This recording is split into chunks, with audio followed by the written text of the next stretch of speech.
All right. Click. Yes, we are here. Okay. Well, no, I was talking about the servants of darkness. Oh, well, yeah. Like the sun servant is like clicking on his little ski rider thing, whatever that thing is. Yeah. Cha. And it doesn't look good. We got a big pink background this time. Yeah. It's bright. It's a cool cover. Well, it's baby nursery colors. Oh, it is baby nursery colors because there's like a baby on this cover. Yeah, being held by Dream Girl, who I always felt was the least likely Legionnaire ever to have a baby. But she has a baby on this cover. Swaddled. Yeah. Well, we might as well hit it hard right away. Like, the fanzines in the 70s speculated that Dream Girl was the type of girl who worked her way around the team. What? Yeah. No. Yes. Is it because she... And now she's the leader. Oh my goodness. Yeah. I don't necessarily believe it. I mean, her and Starboy must be in a monogamous, loving relationship. I mean, certainly extreme heterosexuality is how the future is. Maybe not. Hence, yes. Well, the Legion historically has had a huge gay following, and so yeah, non-traditional relationships do become sort of part of this. And the fanzines got to speculate too on all sorts of maybe Starboy and Dream Girl are together, but Dream Girl likes to get around with the other boys too because they're teenagers. Okay, I guess that, and she's empowered that way too. It's like the more feminist argument. Interesting. Okay. I'm just hitting it right away, right? You are. We're just right here. Just going for it. And here that character's holding a baby on the cover, which is.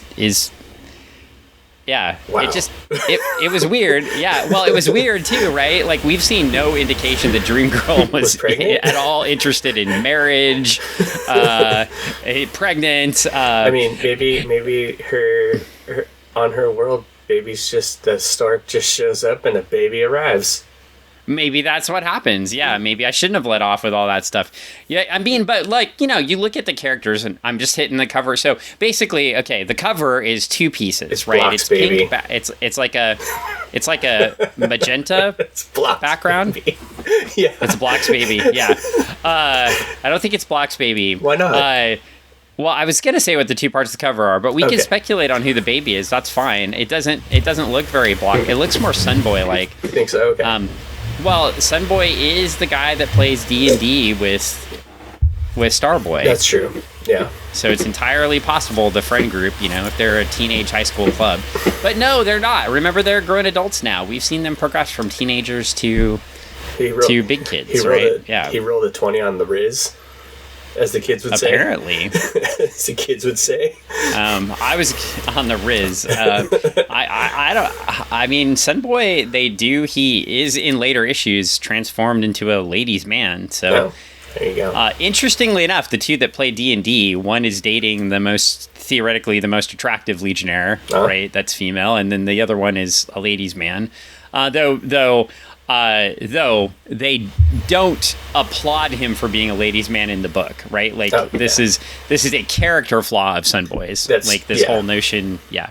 So Levitz does not write it as a good character quality, if that makes sense, right? It's looked down upon, which is, I mean, that's actually that's a good thing, right? That's not something that should be applauded. Oh, hey, good job, dude, getting around. They also, they sort of imply sometimes that Dream Girl may be affectionate with lots of the other men, but they actually write that as empowering. So it is an interesting. I was kind of joking about, but it is sort of a flip. It's on the flip argument. Yeah, it's well, and now she's the leader, right? So they have to do something with her. But, they do more of it later. Mm-hmm. And, yeah, it's an interesting... Anyway, it's just an interesting dichotomy. Of course, I will acknowledge this is all written by men, right? Yeah. So I'm sure... So, but I will also say Gail Simone was a huge Legion fan. Mm-hmm. and got to write the Legion for a quick second. Yeah. I was sad she only got a few issues at the end of the Abnett and Lanning run in the 90s, early 2000s. But yeah, like, so, that would be amazing. If we could get Gail on the show to ask what she thinks about Dream Girl. Gail, what do you think about Dream Girl? Well, I know that she put her on a cover when I'll have to show you the cover later, but you're going to be like, whoa. Okay. Okay. I mean, Gail didn't draw it, but she wrote the issue. Yeah. So, but anyway, I know she wrote issues featuring Dream Girl. So that's a thing. But anyway, I'm just way off on this Dream Girl. Well, I mean, we could just get her on the show. That would be okay too. Yeah. But yeah, sorry. Now the cover. Yeah, the cover. Yes, the cover with all the. So the cover has Dream Girl holding a red-headed baby. Yeah, and then baby. It has no soul. There's a bunch of Kirby. It may not have a soul. And there's Kirby Crackle, and the servants. At least 4 of them. All of them except the Shadow Servant, right? The Shadow Last Servant. Yeah. It looks like it's the. Well, there's one servant, I'm not sure who it is. There's the Kryptonian servant, I think, getting the crap beat out of him. Yeah. There's the servant with the big head. There's the other servant, which I think I know who it is, but I don't want to say yet because they haven't revealed it. And then we've got the sun servant, right? The one that's riding that little skier thing. Yeah. And it looks like Brainiac 5 looks very unhappy, and it looks like we're playing off last issue. We found out, like, light hurts them, so Sunboy is lighting them up, so to speak. Yes. Well, because they're from the do you know darkness. what Sunboy's original power was? We talked about this in a previous episode. Tell me more. It was super radiance. Super radiance is correct. Yeah, and then writers evolved it over time to be sort of this heat power thing, which I think does make sense. Because having just somebody who walked around and could like light up the dungeon probably isn't like the most useful. Because just a giant torch? Who wants to read about a giant human torch? Well, the Human Torch always could do other things, though. Like, he could shoot his little beams like this. Like this. Yeah, Sunboy's original powers weren't necessarily that. He was just super bright. He could just make super bright light. Yeah. He lights up a room. Didn't really do anything. Yeah.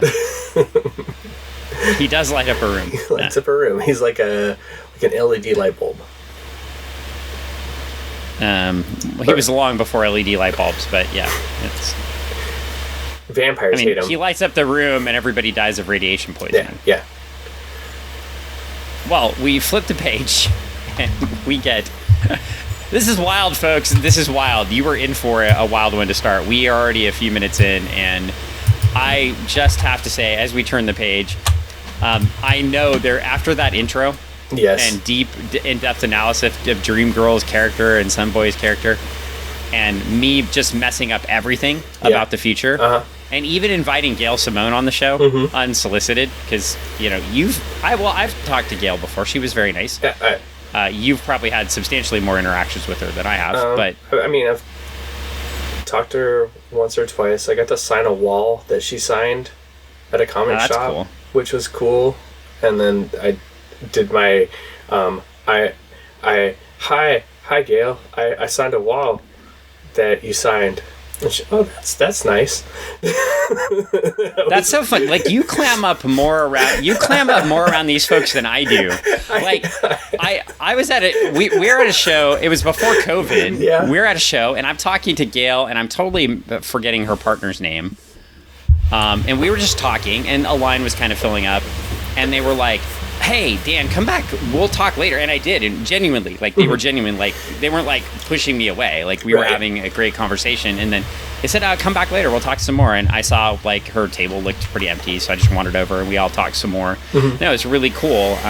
She's so knowledgeable about comics and history and how, and sexism in comics and gender fluidity. Obviously, she's written trans characters into the DC lore. Which is awesome. I loved her run on Legion, and I guess the reason the cover with Dream Girl holding the baby is so opposite of the Dream Girl we saw when Gail wrote the few issues of Legion, which in those, like, I almost feel like Dream Girl used more of her sexuality to empower herself. Okay. And that's always how I saw that character, right? And that's what I was trying to get to. Yeah.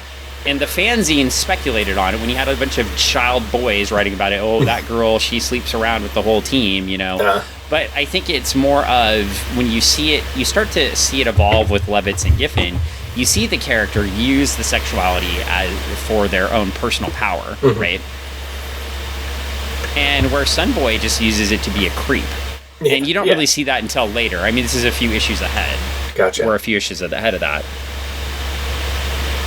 But Dream Girl uses it for empowerment. And I think that's the difference, right? It's a more modern feminist telling of how you use sexual power, right? Versus this. Boy, am I wandering off. I meant to say a second ago, before I started into feminism and comics and analyzing the comic, that, you know, and we probably should note that we are on, and I'm sure they don't want us anymore after all of that, but we are on the project-nerd.com website and network now. Oh, yes. So, Iggy, we appreciate you, and join us for the feminist criticism to start off, and especially having one white guy talk about feminist criticism. You know, it's fantastic, right? Like, I'm sure everybody wants my opinion right there.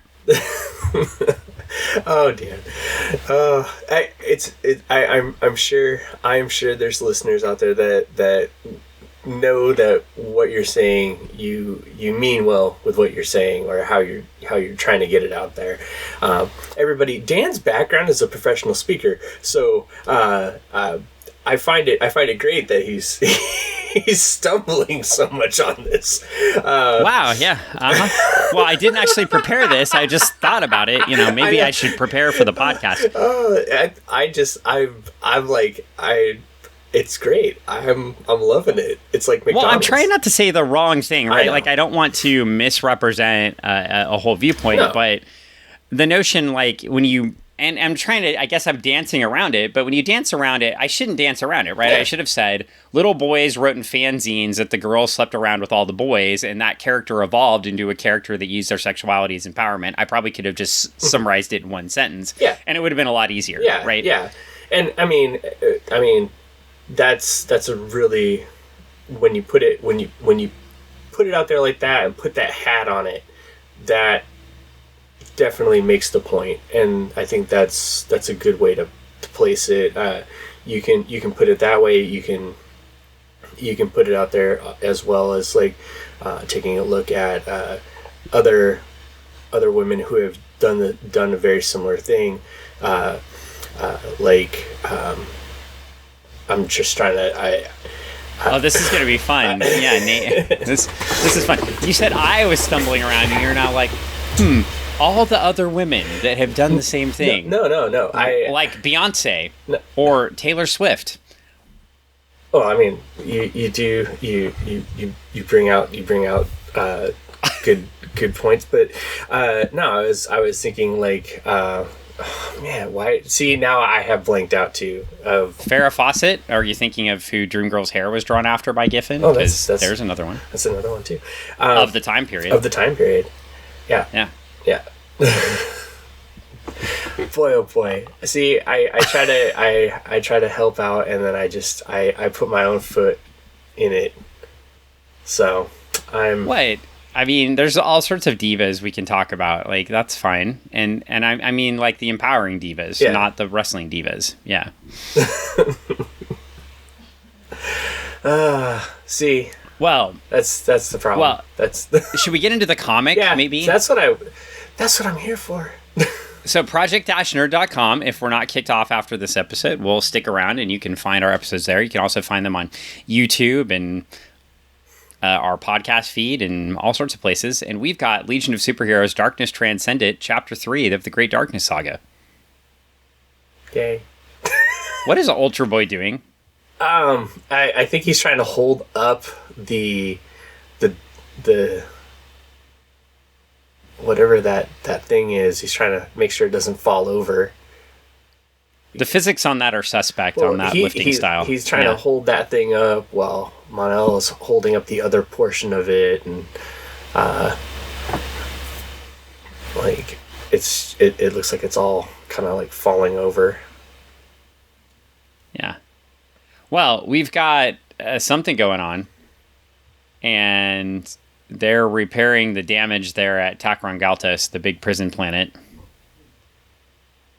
And basically, this is a transition scene. It's just a scene to get the 4 Legionnaires off the planet. So, Ultra Boy, Mon-El, and Phantom Girl, and Shadow Lass head off. And they're all speculating about the servants, right? Yeah. And that gives us one more transition scene, too. Because we've got everybody's favorite Durlin, Reap Daggle, Chameleon Boy, headed to prison. So, as they leave prison, he goes to prison. Oh. And we get a warning: do not remove antenna bindings. They are required to neutralize convicts. Durlin, the convict Durlin convicts. That's a weird sentence. Somebody missed an edit there.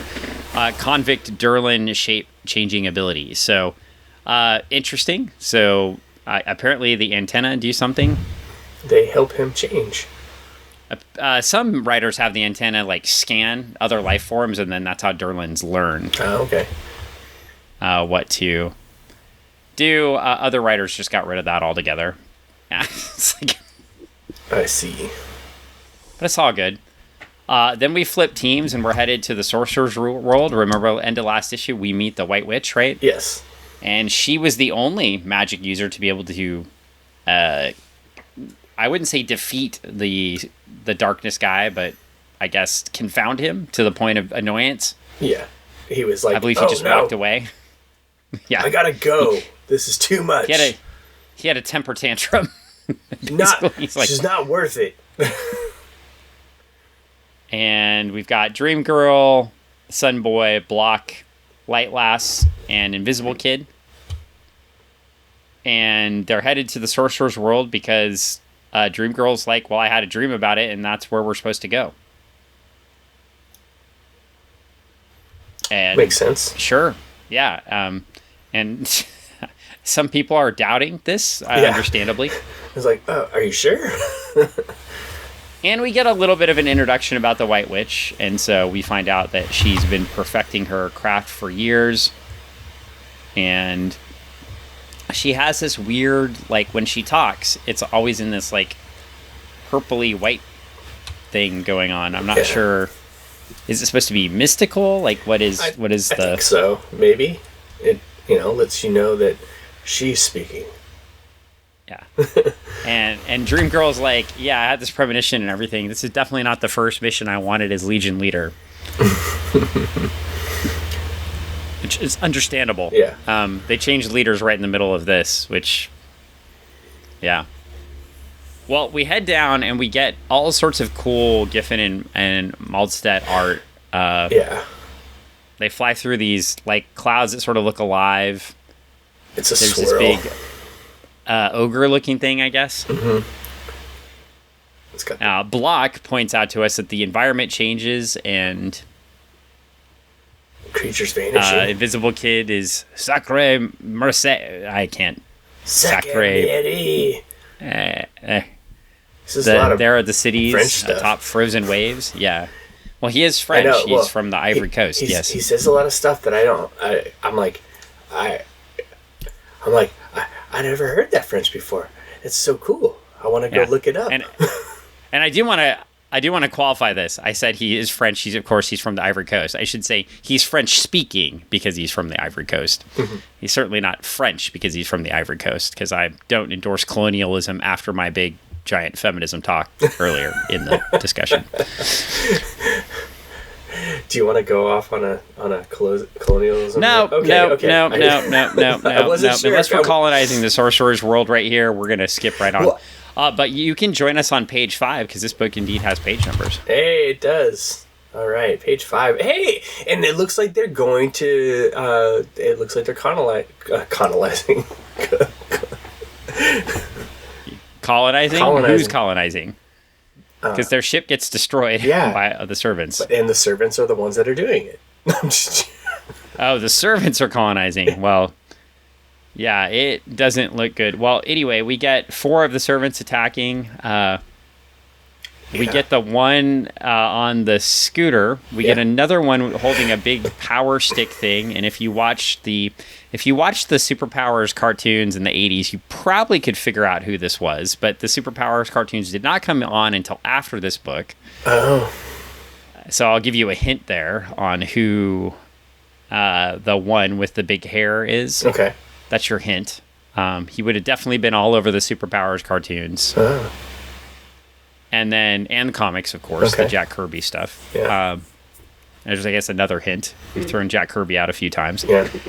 And then we've got, and you haven't read ahead, but I know you know who the big bad villain is. Then we've got the Kryptonian one, and then we got the one with the big head. Big head. Big head, little body. And we get a big fight, and the one with the big stick thing knocks Ultra Boy into a plant that eats him. Oh my gosh. Yeah. This is getting gnarly. Yeah. And it's interesting too, because we had 2 ships coming in, right? So this is this is the second ship, because this is Mon-El, Ultra Boy, Phantom Girl, and Shadow Lass. And then, like, Shadow Lass envelops the Kryptonian one in a shadow, and he yells, "Master?" Very confused. Whoa. And then the other one that uses the red energy to envelop things and make things, I guess. Yeah. Sort of like, I don't know, like as if he had a ring or something. I don't know. Maybe. Like, I've seen rings do that in the DC universe. Yeah. You know. Yeah. I'm just, I mean, so could. Yeah. I've seen, I kind of get where you're going. I have some. Yeah. Right here. Yeah. Oh, yeah. All of them. Yeah. Huh. I wonder what kind you would have. Well, I think this happened way before there were lots of different kinds. I think the only 2 kinds at this time were yellow and green. And then I guess the Star Sapphire, right? So did exist. Okay. So okay. We had that. Well, anyway, one servant gets frozen by freeze breath because it looks like Sun Servant, doesn't it? Yeah. I think so, yeah. This thing. And Mon-El is very angry because they're messing with his girlfriend, and he flies into the big vortex thing that the servants came out of, and he flies in, and he says, "Do you hear that, Master? I'm going to roast you." And the Master says, "You are quite amusing. Your boasting has achieved only the destruction of the trapping I wore." I think it says trapping. "And truth to tell, it was time..." I can't even read these things today. It was time. I don't know what that word is, but for their removal, such decadence was unseemly. It was time now. I think there's an E up in front of now for some reason. Bad editing on this book. Yeah, it's a weird word. Yeah. We'll have to go find out who was editing this book. Hang on. Let's call him out right now. So this book was Levitz. Oh, Laurie Sutton still. So Levitz, Giffen, Larry Mahlstedt, Carl Gafford, John Costanza on letters, and Laurie Sutton. Lettering pass. Yeah. So we'll blame John Costanza, one of the most famous letterers in history. Let's just do that. Weird word. Well, anyway, Mon-El looks and says, "Oh my God, you're," as if he knows. Yeah. Now remember, Mon-El's been around for a long time because he's from 1,000 years in the past. Yeah, he's been sleeping for a minute. Well, he was in the Phantom Zone. Yeah. Well, he's been sleeping. He had to heal. And the power, and the response, "You're," he says, "Power, I'm power, darkness, and all you should fear, stripling. Yet, how do you know my visage in this century? Ah, now I see your imprisonment of many centuries allowed you to witness much. Still, I have taken more from your mind in this one instant than you could have dreamed. For I have taken from you the secret with which I will conquer all. Daxam, What a splendid concept. A world full of potentially superpowered beings.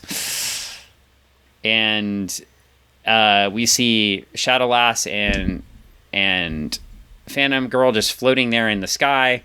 And Mon-El hits the ground with a kablam, which I don't have any alcohol with me, but we would definitely be taking a sip. There's a lot. I counted them up when I read. There are 27. You'd have been drinking 27 times. Well, it's a good thing I was doing Wii.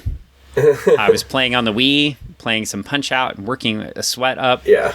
Instead of grabbing a drink before this podcast. So it was 20. There's 27. Yeah. 27. Well, that would be bad news. Yeah, you would have been worse for wear by the end of this book. Well, we could pause it, and I could go get a drink. No. I think, see, Greg got me a Wii and a balance board, and I do my little, like, cardio sometimes on that. It's very fun, because Greg's awesome.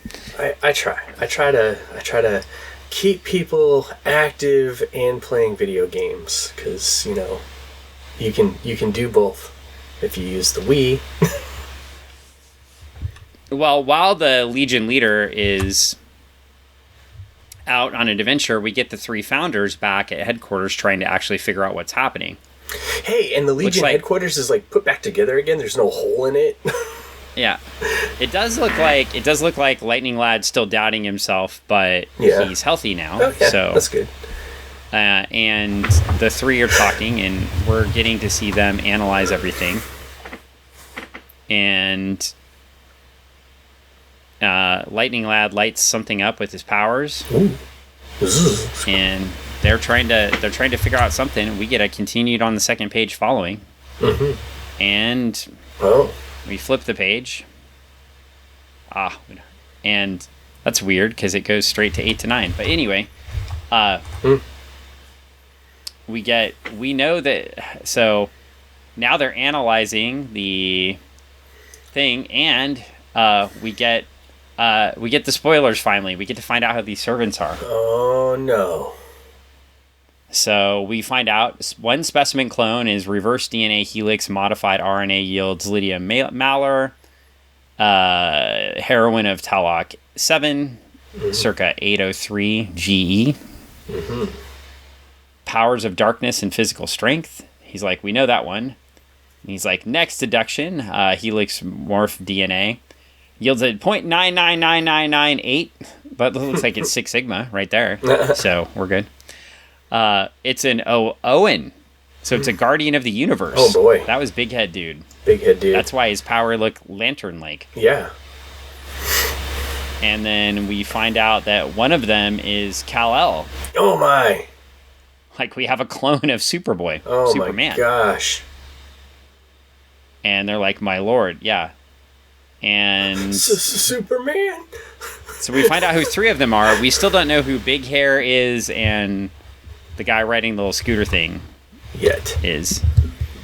But Cosmic Boy, it's like, whoever the master is, he's obviously taken some of the greatest heroes of history and warped their clones to his purpose. But how? And who else has he done it to? Well, we'll find out soon.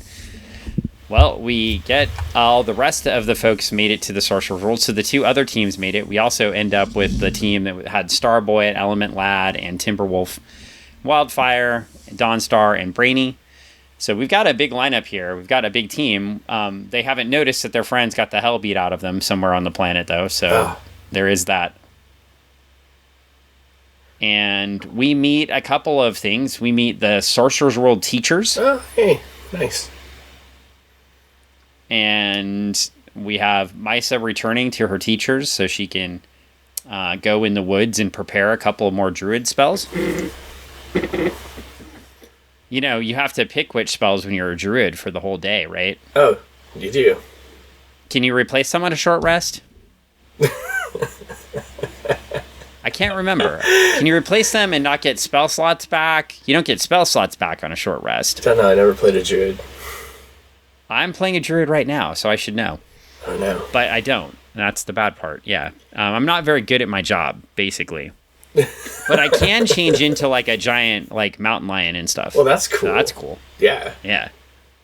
I've never seen Mahlstedt turn into a mountain lion. What's your animal handling? No, I'm Circle of the Moon. Oh. I change into animals. Can you talk to animals? Oh, yeah. I mean, I could pick that spell, but that's not my specialty. My specialty is to turn into animals. Oh, okay. I wasn't sure because you could turn into animals because you talk to them as well. No, but I have a Staff of the Woodlands. That's cool. I can put it in the ground and it can become a tree. Oh. And use it whenever you need to? Yeah, it does other things too, but it can become a tree. Oh, that's cool. You can also hit people with it. Now, if I could hit people with it while it was a tree, that would be cooler. Brings us right back to that Wonder Woman book. Oh, wow. Okay, so talking about anti-feminist. So it's... oh, so sorry. Maybe we should get Gail Simone on to review that book with us. No. I mean, she kind of made Dreamgirl kind of dominatrix-y later. Interesting. Well, anyway.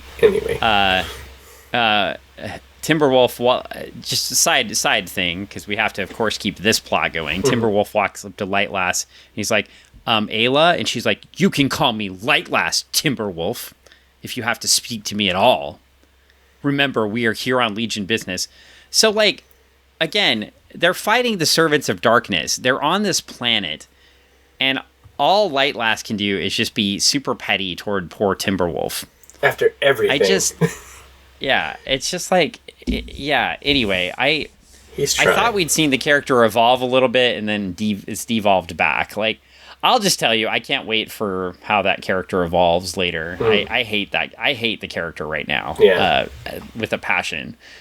Well, I just think it's like we were talking about like genuine like empowerment, like and using sexuality for empowerment, and then here we have like literally like this petty. It's not even a gender thing, right? It's just petty relational manipulation, right? Like I really hate it. Like either gender can. You don't have to have. You don't have to have a societally constructed gender like identity to be petty in a relationship, right? That could come from anyone. You could be anybody can have that pettiness and just be a butt to anybody in a relationship. Yeah. So anyway, well, we get the teachers being completely overconfident. They look at Dreamgirl and they're like, your concern is misplaced, Legionnaire. Our soil is unblemished. Stay with us and learn our peaceful ways. This is going to go well. Yeah. I agree. The tides of battle will not wash our shores. I'm like, oh, mm-hmm. Yeah. Except we've already seen it wash their shores. Yeah, it's already there. You're too late. And Dreamgirl's like, with all due respect, teachers, you're wrong. The Master of Darkness is coming, and we need your help. And all of a sudden, one of those giant vortexes... Oh, crap. Oh, no, it's not. It's not. It says, it's one of the teachers. It says, here, let me show you the undisturbed skies. Oh, and then that starts happening. Okay, yeah. So, and then Dreamgirl's looking up, and she's like, well, this is the battle I foresaw. It's up to you all to prove me wrong. Win. So that's where we're going. Well, anyway, Wildfire immediately flies off to do something. He's like, I gotta go. Yep. Dawnstar's quick behind him. Yeah, and Dreamgirl hangs back with her sister to plan, I guess, and she's like, they're on their way. I've never had a false vision before. Sorry. I've heard this. I've heard that before. I've never had a false vision before. But I pray this one will be the first. She doesn't have false visions, of course. It's just she doesn't always interpret them correctly. Fair. Like, so anyway, the teacher is like, we shall aid you, Dreamgirl. We shall seek an enchantment that may stand against the Dark Lord, whatever the price of that knowledge may be. And White Witch does not look pleased by that statement. No. She looks a little concerned. Well, anyway, we flip the page, and Dawnstar and and Wildfire find the other team with Mon-El knocked out on the ground in a coma. Man. And they're all like, oh, this is bad. Mon-El is sort of like, since you have Superboy, Mon-El is, I think we may have mentioned Mon-El gets the Worf treatment sometimes. Yeah. Like, when you have a big baddie, you knock Mon-El down. Mm-hmm. So it's, this is not looking good at all. So we do have a Legionnaire in a coma. So is that what you wanted? No, no. I mean, I don't want any of them to get hurt, but I have this feeling that something bad is going to happen. Well, we get some folks. We get another one of those giant vortex things. Oh, not good. And we got Wildfire and Dawnstar flying into it. And Wildstar throws Dawnstar out of the vortex. And she calls him a hopeless moron. And I'm sure many people would want to call David Hasselhoff a hopeless moron, so... Yeah. That seems to fit. Hopeless moron. Yeah. And then Wildfire starts blasting them, but his powers actually work against them, because, again, they're light-based, so... I don't know, it's interesting. His are light-based, but it's also how it's drawn, because he uses antimatter, or anti-energy is what they call it, so... He is just a big suit of anti-energy. He's just blasting on them. And then he heads out, and then he stops immediately because he would run into his friends. And the one guy with the sun blasts him, and his suit goes away. No! Yep, and so, well, there goes Wildfire. That's it. Dude! He's dead for sure. That's not cool, man. Like, he was wrecking shop, and then he gets blasted. Yeah. Like, well, the good news. Invisible Kid's like, oh, no. Because he get. Oh, you don't want the good. He got blown up. Well, he's dead. Clearly, yeah. If you're a Legion fan, Wildfire gets blown up a lot. So there's the good news. Oh, okay. You haven't read a lot of Legion, so okay. Yeah. He was originally called the one-shot hero because he blew up all his power out of his suit, and then they thought he was dead, and it took him like a year to like get his body back together. And then, but he is a ball of anti-energy in a suit. So this is, okay. Anyway, we get a meanwhile. Meanwhile, a baby is born. In our hour of darkness, send us the light morning glow to end the eternal night. A battle, death. We ask for life. Hold it, something's happening, and then they say a space warp happens and a baby appears. Wildfire! Good news. There's also like a nice little bed for the baby. Hey! They must have gone to IKEA. Misa, the White Witch, is like, I don't understand. We were trying to summon help with our enchantment. Life was only to be symbolic, not supposed to work this way. Could it be a trick? And... they're like, Dream Girl's like, I doubt it, sister. The enemy deals only in violence, not deceit. Besides, I have a feeling, not a premonition, just a strange feeling. This child is exactly what we were looking for. An alpha to the enemy's omega.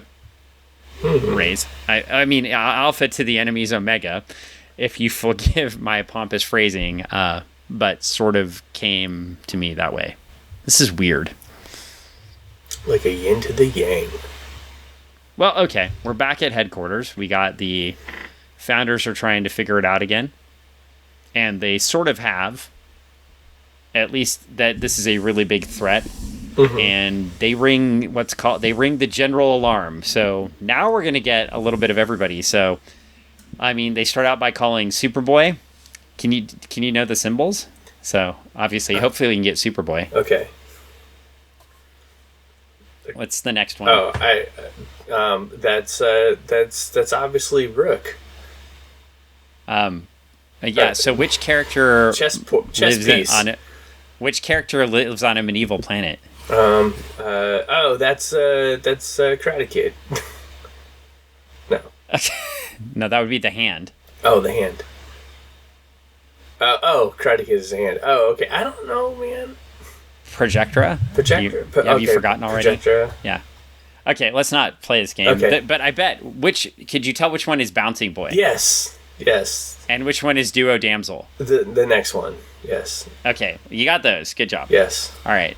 So this is fun, us analyzing symbols that nobody else is looking at on a podcast. I think this is fantastic. Yeah. This is fantastic radio right here. This is good.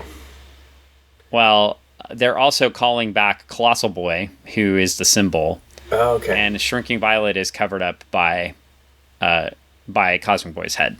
Oh, okay. So, and then we've got Chameleon Boy over there too, which obviously. Anyway, they're calling back the reserves and the people that were on vacation, at least for starters. So, well, we're back. It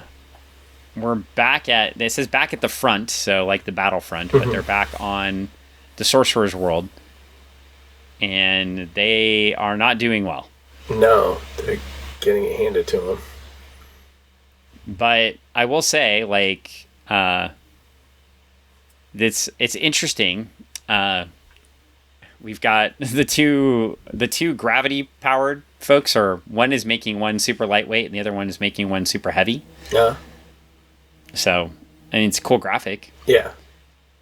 And then the Kryptonians flying at Sunboy. And he's like, have you not learned that you have no power over us? And Sunboy's like, yeah, say that again after you feel my Nova Blast, pal. Oh, and no. The Kryptonian just beats the hell out of Sunboy. And he thwooshes, which would have been another drink. Yeah. Oh my gosh, we got a thoom, kablam, and a kathoom. Uh-huh. That's and then a guafam. And a guafam. Yeah. That would have been a lot of drinks on this page. Boom, boom, boom. Yeah. Yeah, it's not, oof. Well, the Legionnaires are not doing so well. No. Starboy drops a mountain on top of them, though, on one of them. So, I mean, that should do something. I mean, after all, Legionnaires never kill, and dropping a mountain on somebody certainly... It just, puts them at a disadvantage for a minute. Well, it is how he beat Mordru, and of course Mordru got dispatched in like 3 panels last episode, so... But not by then. I think Mordru should have used a jet ski. Yeah, he could have. And I think he would have been a much better off. He could have jet skied away. Yeah, he could have escaped on his jet ski. Just taken off. But it's not looking good. And somebody suggests a tactical retreat. And they end up back on the teacher's island. And Dream Girl's like, I don't have time to explain anything. But the island must survive this attack. And Brainiac 5 is like, I infer you have some hope of an ultimate solution if we do so, Dream Girl. And as you are now our leader, I defer to your judgment. We hold or die. But Brainiac 5 is basically like making fun of her. This makes no logical sense, right? Like, and he decides to use his force shield against all of the servants. We'll see how that goes. We do know his force shield didn't hold up against some just junk computer was throwing around in the lab, so I don't know how this is going to go. We'll see. But here come the servants, and they're flying in to smash him, and all of a sudden in the background we get, silence, my little mockeries, you talk too much and accomplish too little. I've had enough. And the master flies in, and he says... The naivety of the young grows more appalling, or appealing, not appalling. Brainiac 5's shield breaks and his belt breaks down. Then the master says, nor any more realistic, but let it not be said that I am not merciful. Here, take 2 of your injured companions back to your bosoms, plus...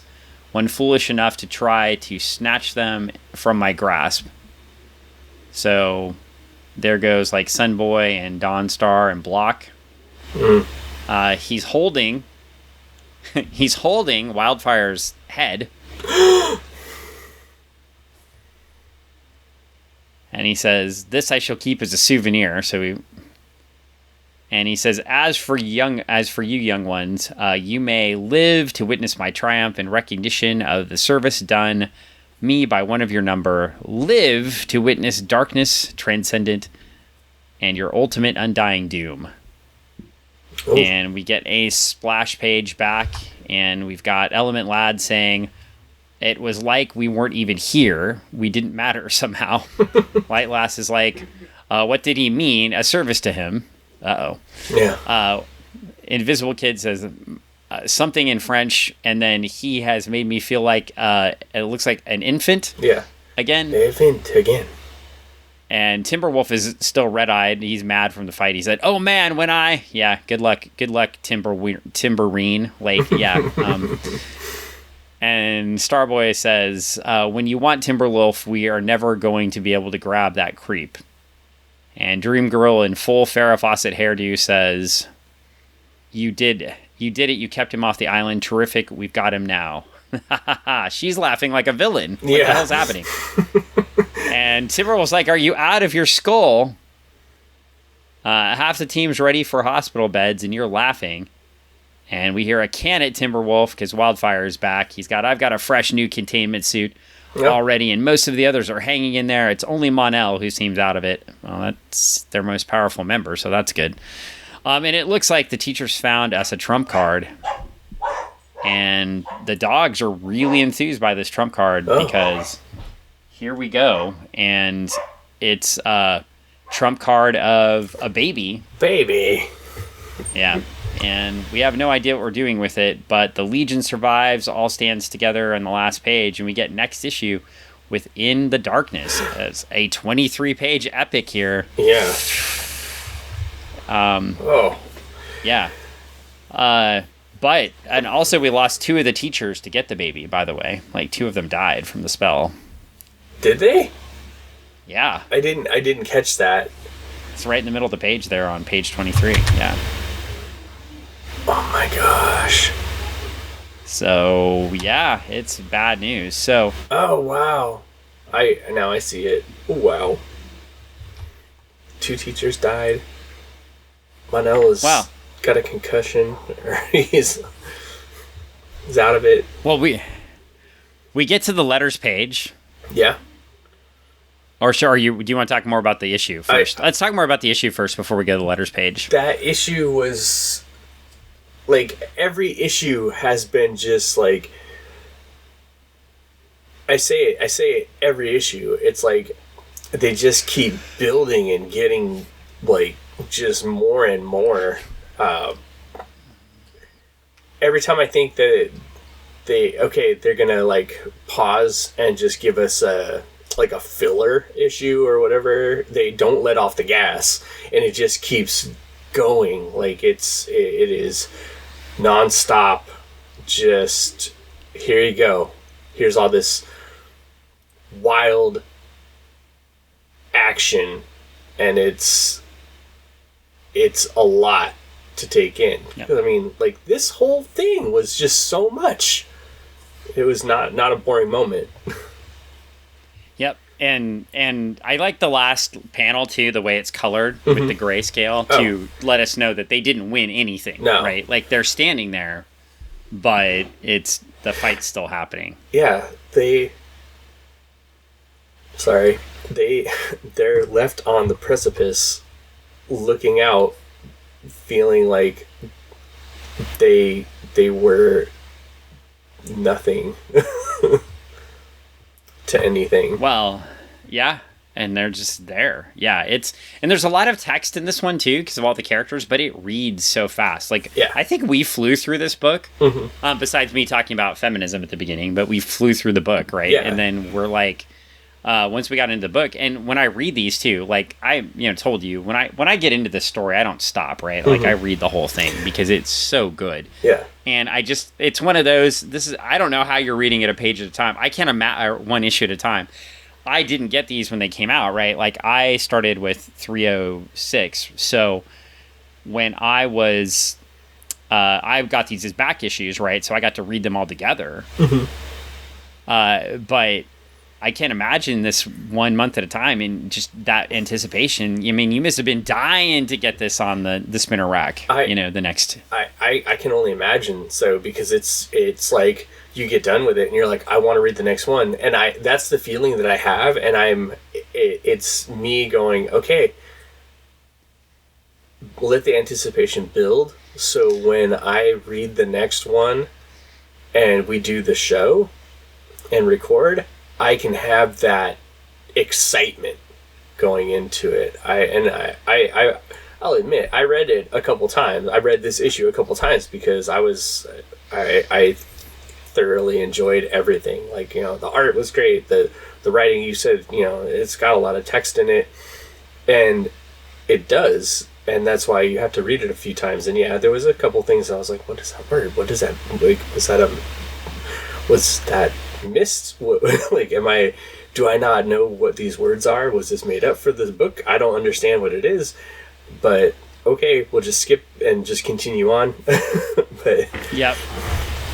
But at the same point, it's like, I mean, I'm reading it like, do I not know what this is because I don't know that much about Legion, so I am missing this because this is like something they've said in the past, or like, I don't know. No, it's not me. You're also stumbling on it too, so it's just it's a word that a couple words, phrasing. It's just, some things are just written weird, and that's cool. Yeah, well, maybe it's just the way that the master talks. Could be. Maybe the master talks in a weird way. Just don't know. Well, we do have a letters column. Oh, yeah. There's some good ones. We get our first letter. Dear Laurie, all right, who's the stupid idiot who put Keith Giffen on penciling the lead feature? Whoever that stupid idiot is, I want to congratulate him or her. They made a good choice when they did that. But I'm going to miss Pat Broderick's pencils, though. Yeah, I know he's doing the backup feature, but that isn't good enough. Or that isn't enough. Oh, well, I guess I'll survive. At least Bruce Patterson is still inking, and Paul Levitz is still writing, and Mike W. Barr is still Laurie Sutton is now the editor, editing. Don't worry. I'll get it right one of these days. The only thing I didn't like about the book is that it left me hanging until the next issue, which is what we were complimenting it on. Right. Paul Levitz was really matured as a terrific writer. Mm-hmm. When I used to do the Legion way back when he did so, he did do very good stories, but nothing like Save the Suicide Squad, ditto to Prologue to Darkness. With writing like this, who needs any other book? I do, but aside from that, Kevin T. Brown, 7846 FW Lawrence Avenue, Norridge, Illinois, 60656. Maybe you can write Kevin and see if he still appreciates this book. But yeah, I mean, fantastic, right? Like, yeah. I think I love this because it's everything I was feeling about the book. Do you know what Mike W. Barr, he was editing, obviously he was an editor for DC, and a good one, and also a writer. Do you know what he was about to pick up writing here around this time? Do not. What was he about to pick up writing? Batman got a little bit fed up with the Justice League and decided to make his own team. Oh, was he? Yeah. A little Batman and the Outsiders action. Oh. Bringing back some fan favorites from the 70s and 60s, like Metamorpho and Black Lightning. Oh, okay. Some new characters like Katana. A little Batman and the Outsiders. That book will go nowhere. Yeah, doesn't do anything at all. Nah. No, and those characters don't move forward in comics or in shows. Nah, never. They never show up in Black Lightning, the TV show at all. No. Like, yeah. Never. So, yeah, I mean, that was my favorite letter because, and as we told the dear listeners before, Pat Broderick goes back to doing Firestorm full time. So I was right about something. Yeah. And Mike W. Barr apparently picked Keith. In some of the other interviews, too, that Keith Giffen did and Paul Levitz did, the backup stories for Keith were really a tryout. They wanted to see... So when he came back, he'd been fired a couple times from both companies. I mean, fired, but just dismissed from books for speed. And so they gave him sort of a tryout with Legion, right, at the backups, just to make sure he could get his pages in on time, and then, elevated him to the lead artist on the book. And then he co-plotted it as well, because it's freaking Keith Giffen. And, of course, we didn't know it was freaking Keith Giffen back then, right? But his mind is brilliant for storytelling. And so, he goes on with the book for, obviously, off and on for a long time. But yeah, it just amazes me too that he can, with all of the work he does in the background of the pages, it amazes me that he can get, with the intricacy, that he can get pages in on time. And I will say, this issue, there's still a lot of intricacy, like on the Sorcerer's World pages and some like that. I don't know. There's so much intricacy on a lot of these pages. I was almost going to say, I do like it sometimes when I just see almost a colored background, because I'm like, he didn't have to draw all that stuff in the background. All the things that build it out and make you get lost on that panel in the page. Yeah. Because there are a lot of those on some of the other, on a couple of the other books, where you're just like, you're reading along and then all of a sudden you just like, you drift off because there's so much to see. I think sometimes too, like pages where I don't think you need it, he does it. Like when the founders are standing in Legion headquarters and you're getting that downward of it, it's so intricate. And you don't almost need that for the story, but I guess you do, because it's highlighting how important that what they're doing is, right? Right. But yeah, it's insane, right? Some of the things they do here. So anyway, I mean, it's I don't know if I can handle talking about Keith Giffen art anymore. I mean, it's just so amazing. It is. And again, I've said he's not the best penciler I've ever seen, right? He's just one of the best storytellers. Yeah. I mean, there's still limitations. Like, he doesn't draw the best faces. He doesn't draw the best body, but he draws a story. Yeah. And sometimes that story, like, I mean, yes, we've talked about how there's a lot of dialogue and stuff like that, but sometimes you see the story play out in the panels and you don't necessarily need all that dialogue. Like, I can go through on a read and just scan everything through and just get the story through the action, and then go back through and read it again for the words. And I've done that a few times, because sometimes I just want the visual story and I want to see everything, and I want to digest it that way, because it's interesting when you look at it in that context, because you get a different take on it sometimes. Because your brain isn't switching over. Sometimes you do get lost in the dialogue sometimes, or in the art.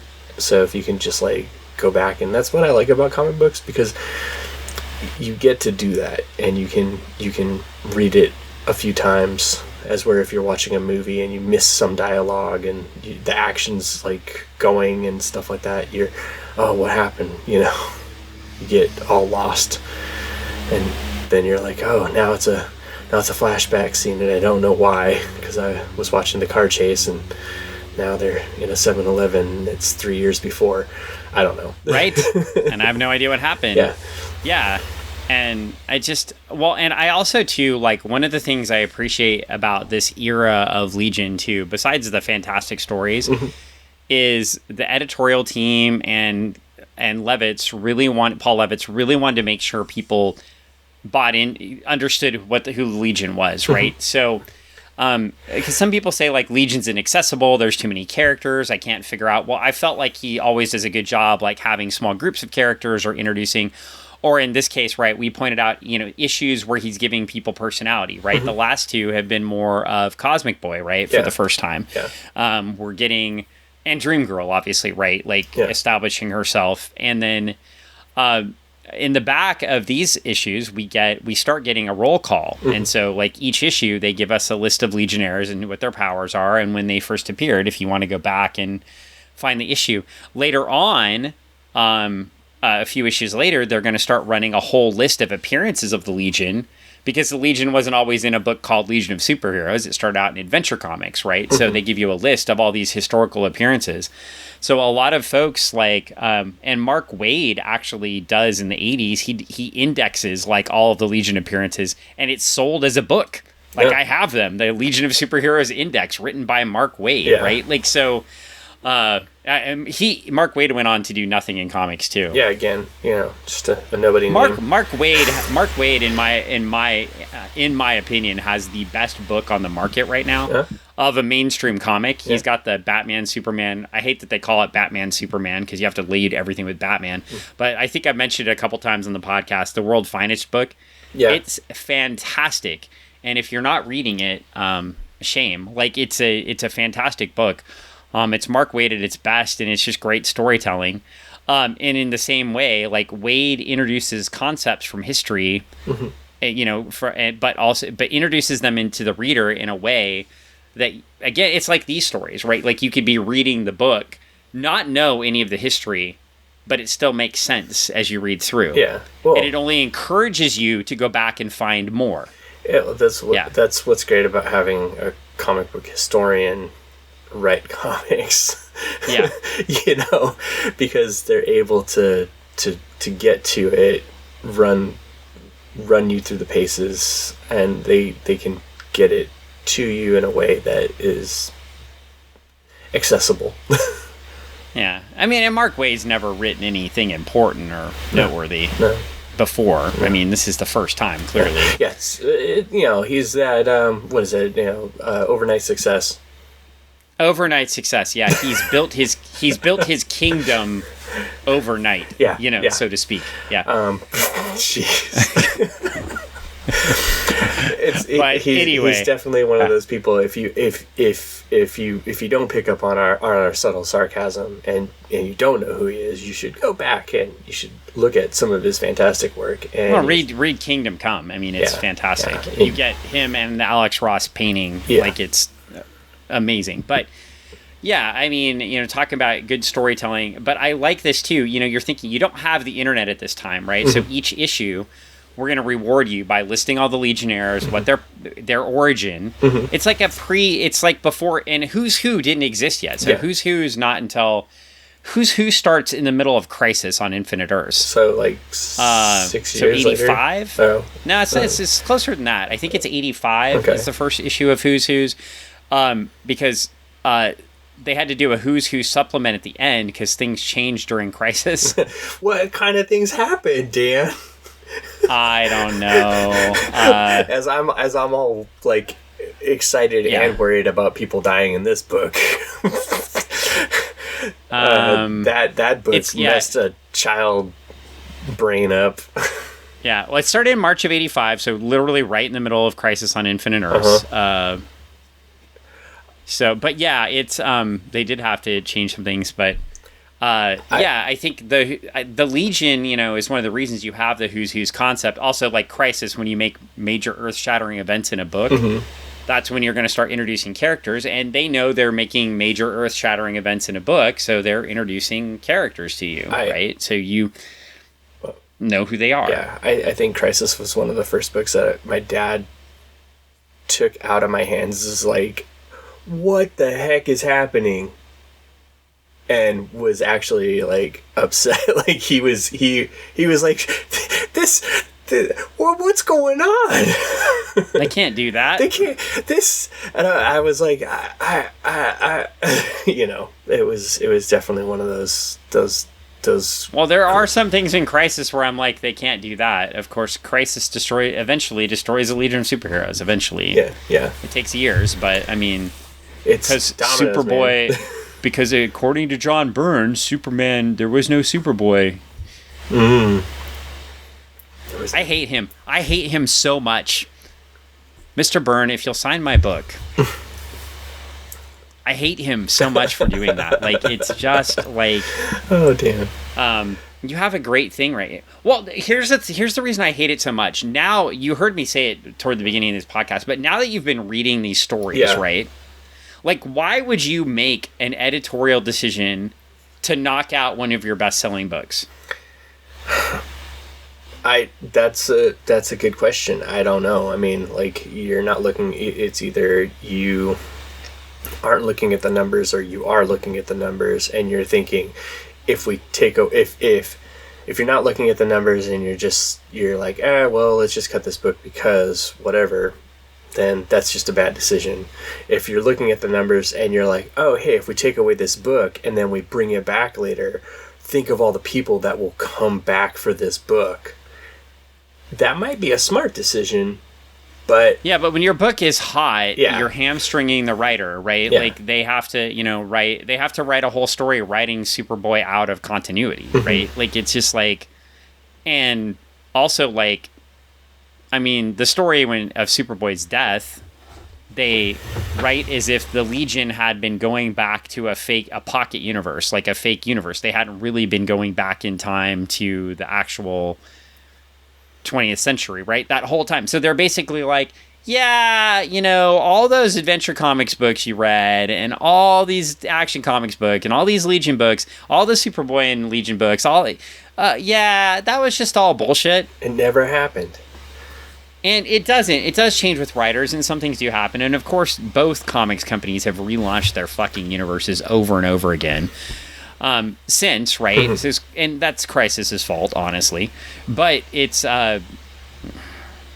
just, like... I just hate it when... some people joke that the Legion of Superheroes' greatest villain is DC editorial.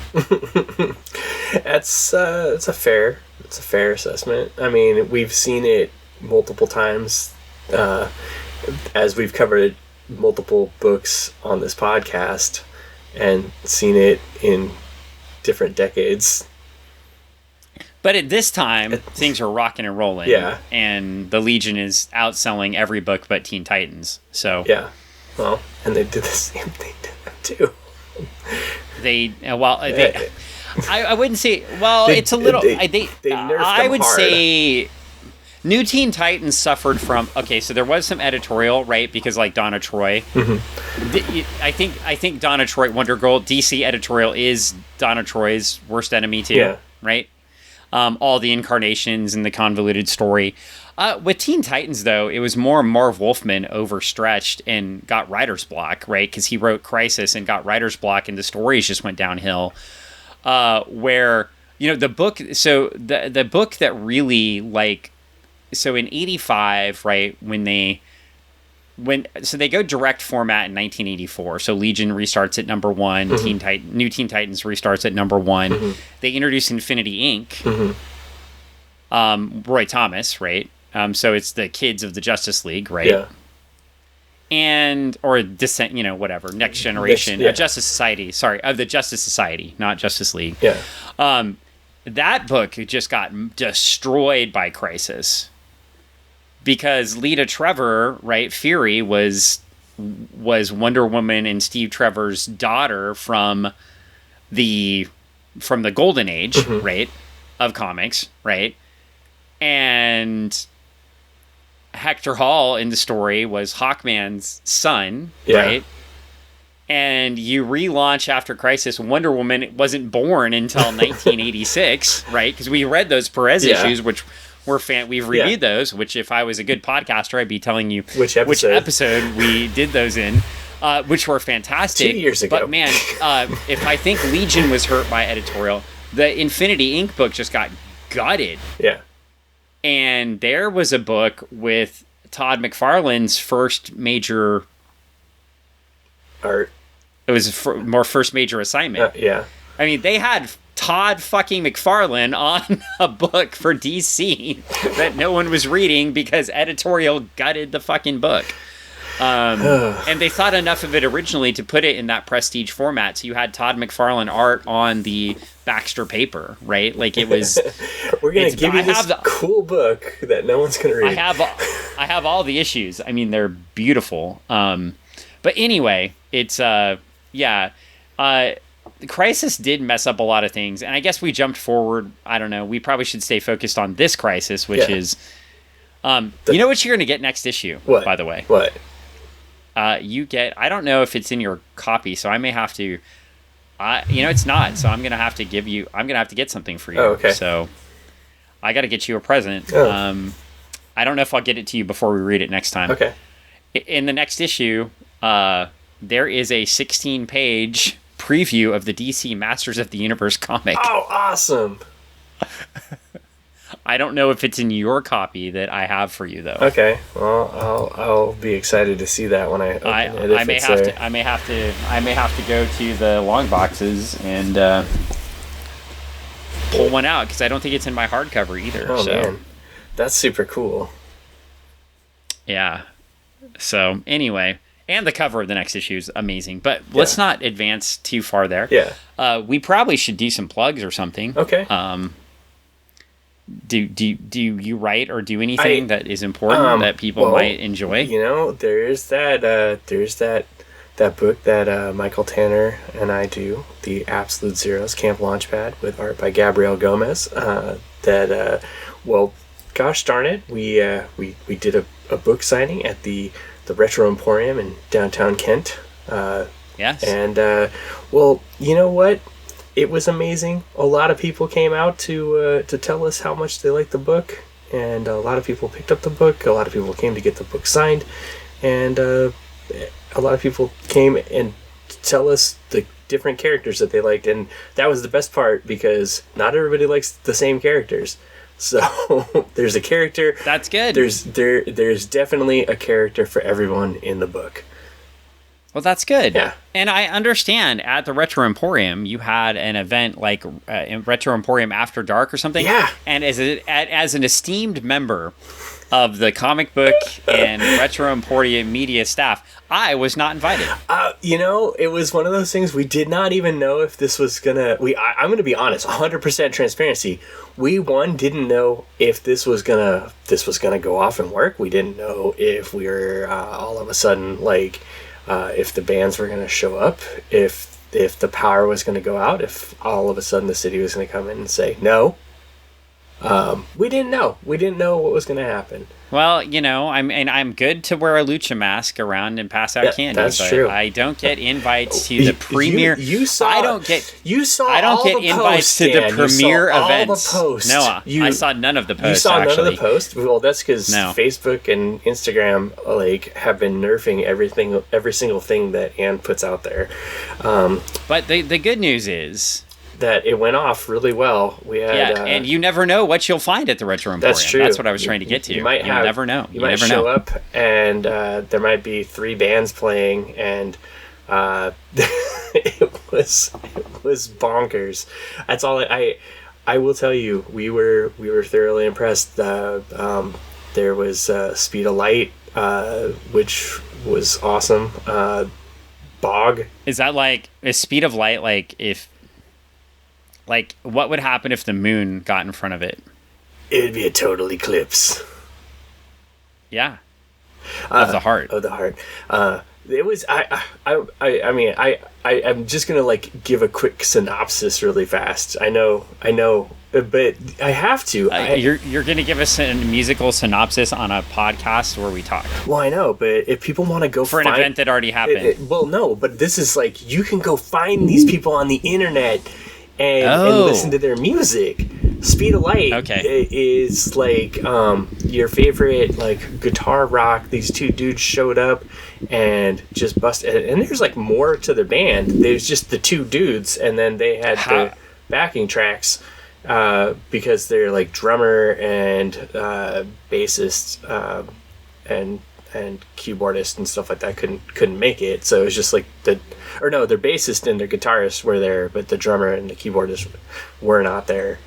So they just played out. You had 2 of 5. 2 of 5, yeah. So and then. So is that the equation for the Speed of Light? Yes, that is the equation, and it divided by 0, and it was awesome.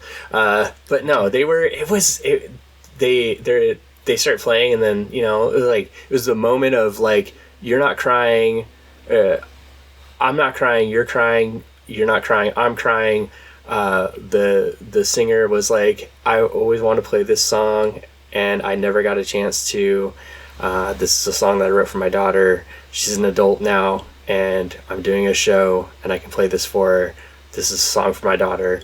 And all of a sudden, like, they hit the keyboards kicked on, and like this amazing synth rock and guitar and bass and everything, like, that they just like had just jamming out, and it was just like the sweetest, awesome, like 80s Flock of Seagulls sound, and the whole place just melted because it was this beautiful song for his adult daughter, you know, like they probably stopped playing music back, you know, in the 90s to, you know, raise their kids, and now they're back doing their thing.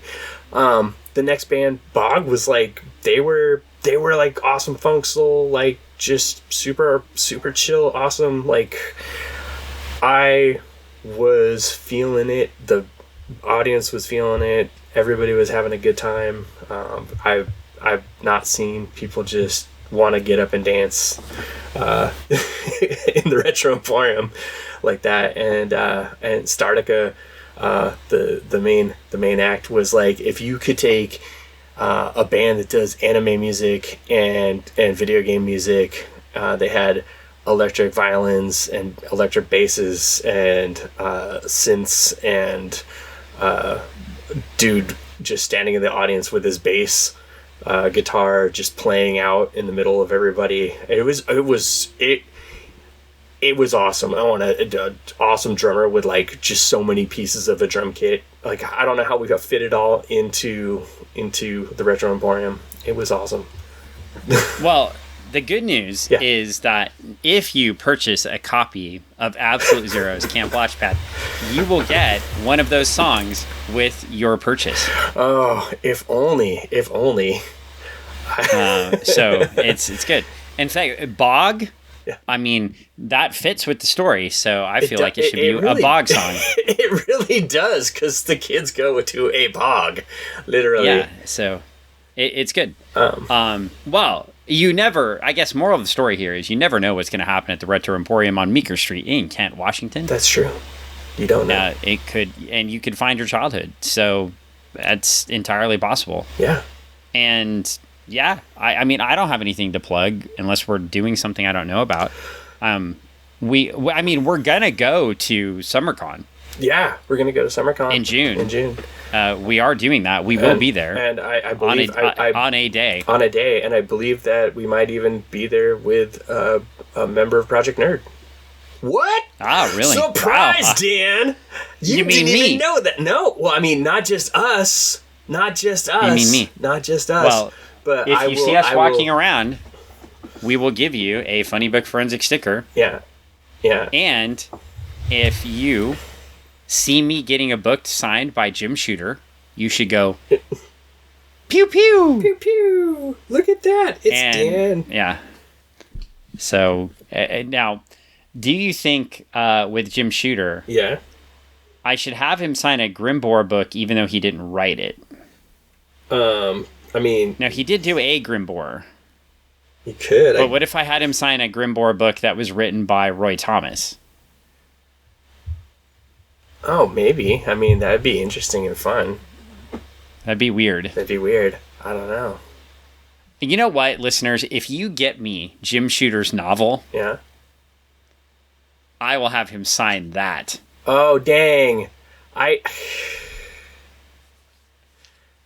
Okay. I will have him sign that. Yeah. I'll have him sign the Grimbor. If we get, let's see. I'll have to dig into the stacks, right? Mm-hmm. But I think if we have Grimbor and Grimbor, if we do that, let's see. If I can have a Grimbor comic, and he was created by Jim Shooter and Mike Grell. Oh my God. That means I'm going to have Mike Grell sign that book too. Oh yeah? Yeah. So, I'm going to dig through the stacks and find a copy of Superboy 221. Mm-hmm. I'm going to bring it to SummerCon. Yeah. Do you think Mr. Grell will be at SummerCon? I don't know. I mean, is it not sad how much deference I have for Mike Grell? Immediately, do you think Mr. Grell will be at SummerCon? I'm like, yeah, that Jim Shooter motherfucker. Like, I'm just like, you never know. Well, anyway, we will get anyway. If somebody gets me a copy of that book, I will have Jim Shooter sign both, even if I have to pay for it. Both that copy, Superboy 221, and I'll have him sign his own book. Oh, that'd be cool. All right. Well, that's up. I think we should wrap this one up. All right, let's wrap it up like a gift. I have bad news for Greg. Oh no. Yep. All right. Well, let's wrap this up. We will see you next time. All right. Bye-bye. Bye. Oh no, I'm trying to hit the button.